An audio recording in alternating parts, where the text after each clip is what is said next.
Bonjour à tous, bienvenue sur boursicoté.com pour cette nouvelle analyse technique Forex, matières premières et Bitcoin avec une paire de devises euro-dollar qui reste ici dans un range entre 1,0635 et 1,0780. Rien n'a changé depuis la veille, donc on a toujours cette impulsion avec une consolidation à plat, à l'intérieur même de ce range. On s'est approché ici du retracement à 38,2% de Fibonacci.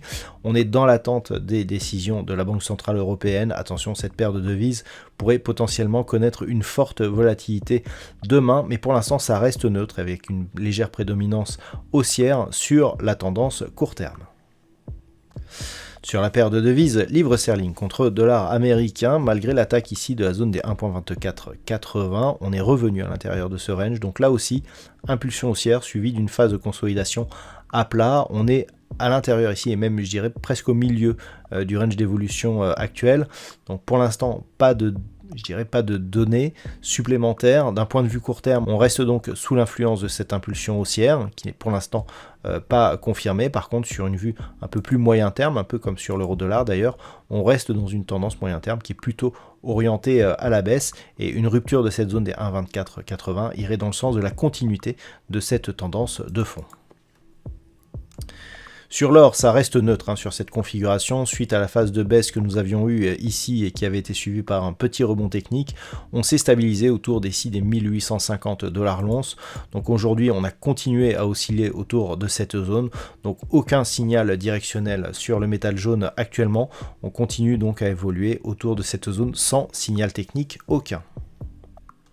Par contre, ça bouge sur le pétrole WTI qui est en train de s'attaquer à la zone psychologique des 120 $ le baril. Alors si on repasse en vue daily, il faut se rappeler que nous avions eu ici une première impulsion au début du conflit entre l'Ukraine et la Russie. Donc impulsion ici, on était revenu sur la zone des 93,50 qui avait agi comme support. Donc c'était déjà un signe de solidité de cette tendance, zone qui précédemment était une résistance majeure. On s'est stabilisé entre cette zone des 93,50 et la zone des 110 $ le baril jusqu'au début du mois précédent. Ensuite, on a commencé ici à attaquer cette zone et là clairement, on est dans une dynamique qui est haussière. On voit bien ici le travail de la moyenne mobile 20 exponentielle. On a toujours de nouvelles attaques ici. Nouvelle attaque, on retrouve ici la moyenne mobile et hop, on repart. Donc clairement, l'objectif est un retour sur la zone des 125 $ le baril. Je rappelle que c'était la zone de point haut qui avait été inscrite ici au début du mois de mars. En cas de dépassement, on pourrait bien aller trouver des niveaux de cotation qui n'ont plus été cotés depuis pas mal de temps. Et donc une accélération est assez prévisible en cas de dépassement de cette zone des 125 $ le baril.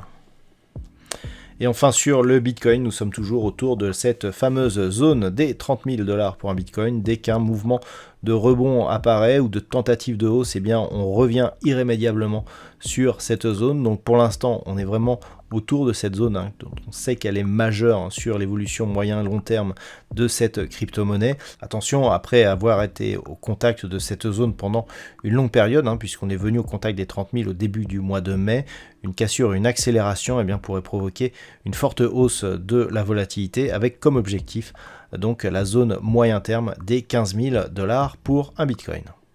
Voilà donc ce que l'on peut dire sur cette analyse technique Forex, matières premières et crypto-monnaie. Je vous souhaite de passer une très bonne soirée. On se retrouve dès demain pour un trading live à partir de 14 h et pour d'autres analyses techniques, toujours sur le site boursicoté.com.